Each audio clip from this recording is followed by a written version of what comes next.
And that's why you don't stick your hands in their stuff. Oh my God.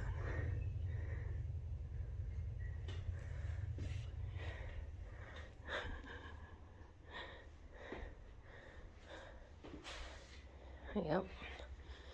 So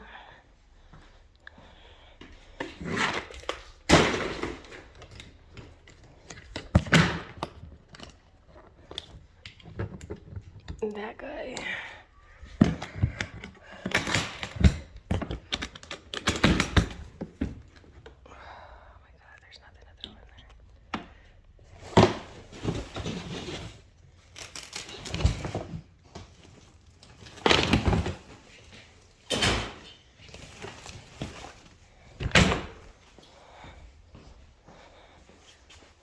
If it's alive, it's not no more.